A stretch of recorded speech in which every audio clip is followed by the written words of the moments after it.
মাত্র একটা ডিম আর আটা দিয়ে তৈরি করেন ভীষণ মজাদার এই রেসিপিটি, খুবই ক্রিস্পি হয়ে থাকে। আসসালামু আলাইকুম, আশা করছি আজকের রেসিপিটা আপনাদের ভালো লাগবে। যদি ভালো লাগে অবশ্যই একটা লাইক দিবেন আর আমাকে সাপোর্ট করার জন্য আমার ভিডিওটা বেশি শেয়ার করবেন। রেসিপিটি তৈরি করে নেওয়ার জন্য আমি এখানে 2 কাপ পরিমাণ আটা নিয়ে নিয়েছি, আপনাদের প্রয়োজন অনুসারে নিয়ে নেবেন। এরপর দিয়ে দিয়েছি পরিমাণ মতো লবণ আর দিয়ে দিচ্ছি 2 টেবিল চামচ পরিমাণ রান্নার রেগুলার তেল।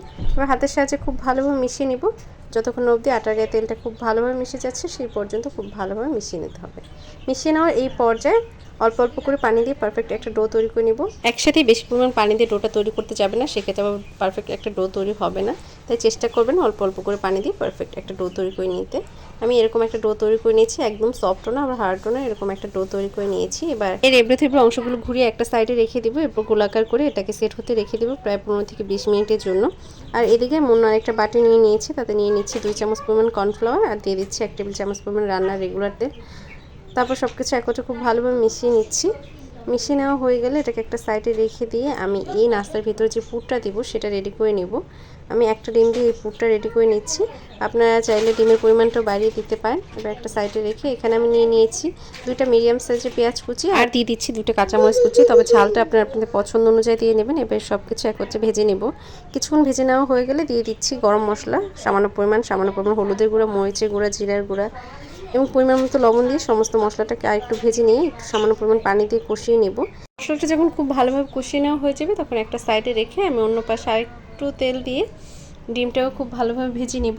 ভেজে নেওয়া হয়ে গেলে সমস্ত কিছু একবারে মিশিয়ে নেব। মিশিয়ে নিয়ে আর কিছুক্ষণ ভেজে নেওয়ার পর এর মাঝে দিয়ে দিব ম্যাগি মশলা। ম্যাগি মশলাটা দিলে খুব সুন্দর একটা স্মেল আসে আর খেতে খুবই ভালো লাগে। তাই সামান্য পরিমাণ ম্যাগি মশলা উপর থেকে ছড়িয়ে দিয়ে আবার সব কিছু একত্রে নেড়ে চেড়ে নিয়ে নামিয়ে নিলেই হয়ে যাবে। এবার আগে থেকে যে ডোটা তৈরি করে রেখেছিলাম সেটা থেকে লেচি কেটে নিয়েছি আর সেখান থেকে একটা লেচি নিয়ে আমি রুটিটা তৈরি করে নিচ্ছি।